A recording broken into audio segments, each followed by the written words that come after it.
Hello everyone.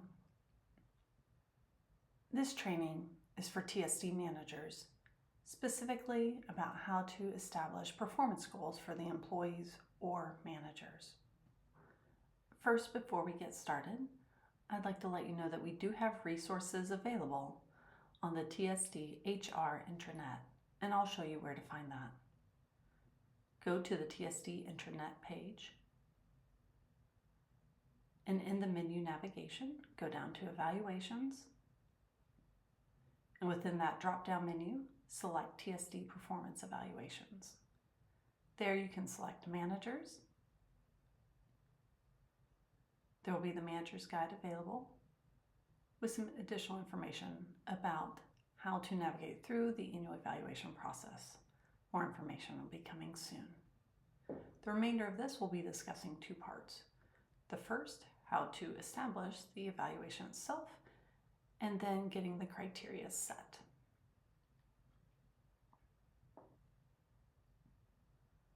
So now we'll first create the evaluation document. Your first step will be to log into the CAPPS system, and from there, select Employee Self-Service and navigate to Manager Self-Service. That's typically used for whenever you're approving time and leave, additional hours. So you'll go down to the tile entitled Team Performance. Here you'll see three tiles. The one in the middle is Administrative Tasks. The purpose of that is transfer documentation, termination documentation, additional performance notes.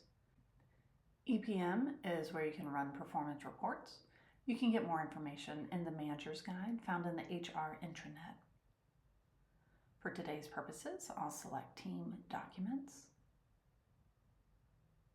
And here you'll see there are no documents or evaluations set at this time. So what you'll first need to do is select the plus sign with the circle around it in the top right corner. There you'll have a list of your direct reports. Some may be managers, others will be employees. I will select an employee. Be sure to check the box and then click Continue. You can do a bulk selection and it'll create all at the same time. However, I do not recommend that. I suggest doing one evaluation at a time. So I've selected the employee and now click Continue. From here, the evaluation period typically is August through July. So I'll go ahead and set this one for August 2024 through July of 2025.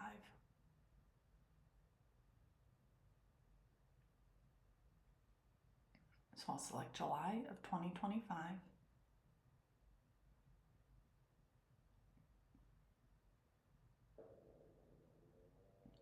Now I must select a document type.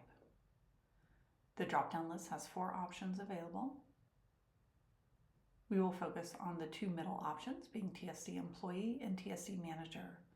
The other 2, the 360 assessment and PIP assessment, have a separate purpose. They're not related to this today. So you'll select if the employee themselves is a manager or an employee.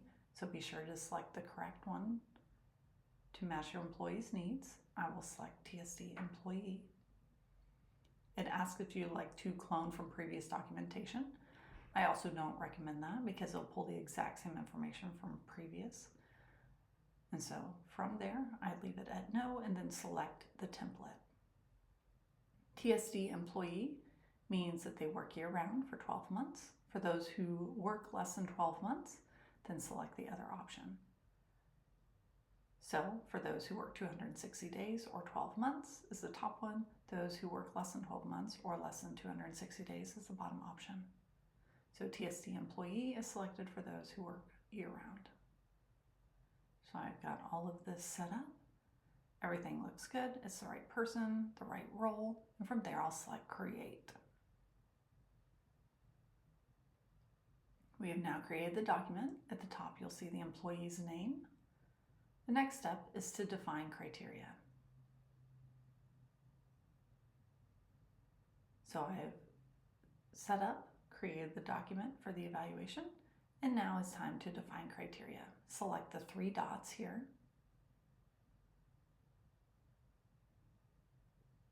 And now you see a huge list. I recommend collapsing all of these drop downs.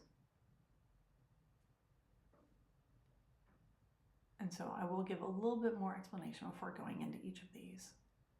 So first, define criteria. You'll see here where you are in the progress list. You'll see due dates there as well. The little save icon. A good rule of thumb is to save often, because the system does time out. Information ends up being lost. So oftentimes we're interrupted and you end up losing information you'd already input. So save often. Those 3 dots there have some different tools the managers use, such as notifying the employee they can view it, attachments, printing, etc. So from here, select core competencies, and you'll see the drop down there. Each of these have a definition to them. If you click on it, you'll see the description and what the expectation is. And in the top right, you'll see navigation arrows to move through the different core competencies. I'll now go back to the front page. These cannot be changed. So now define criteria includes the middle 2, job effectiveness and performance goals. The final one, annual competencies, are similar to core competencies where they are already set and cannot be edited.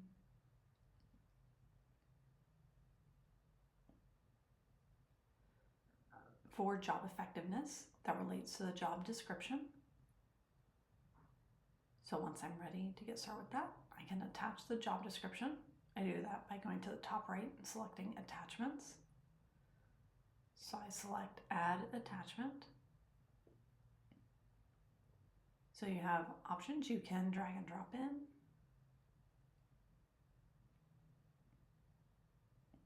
That's my preferred method, or if you want to select the file and go in, you can do that. I like to drag and drop personally. Click upload. Upload is complete, and now select done. There's one more step where you have to add some additional information. You have to give a description of what the attachment is.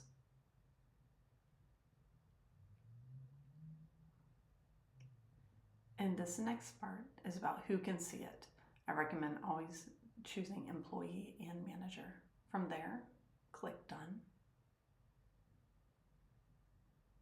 Now one more step with job effectiveness.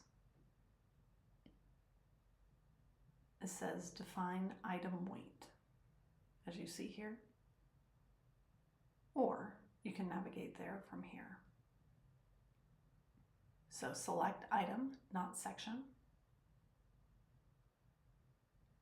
Make sure it's always equal to 100%. Select done. And then you're finished with that drop down. Next is performance goals. Select the plus sign to create a new performance goal. You have both predefined or your own. I recommend creating your own. Keep in mind that you and the employee first will have a collaborative discussion to hone in on what the goal should be, and then you add it in here. I recommend that this is a collaborative effort because it is supportive and fosters that employee performance.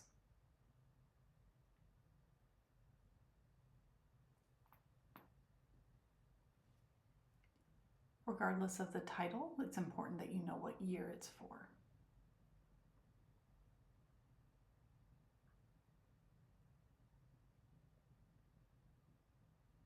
You'll type in a SMART goal.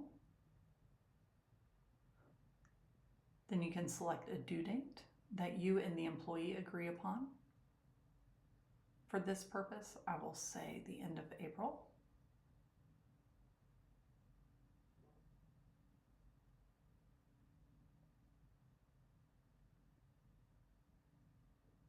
So for status or percent complete, I don't recommend touching those. You'll have the different checkpoints throughout the year. So add to list. and that'll become the one goal, which you see up here at the top right. If you have multiple goals, you can add those here. I recommend choosing one and then click Done.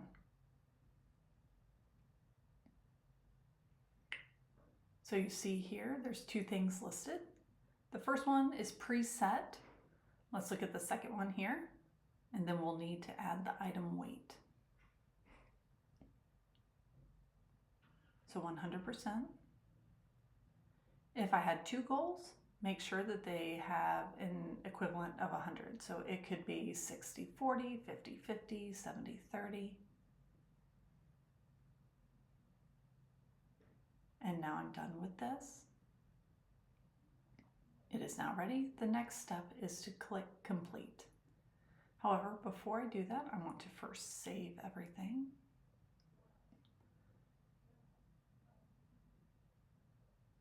And now Complete.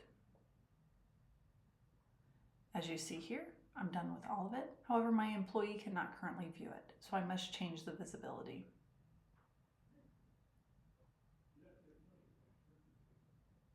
So employee and I can view it. Perhaps you have gone through it and you realize that you have completed but need to go back and edit it. It can be confusing for the employee, so make sure you have finalized everything before changing the visibility.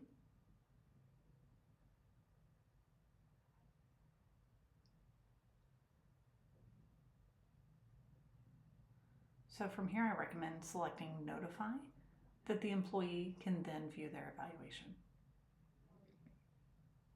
So you just completed the defined criteria. If you have any questions in regards to the process for how to write the SMART goals, adding job descriptions, or others, please reach out. We're happy to support you through this process. Thank you.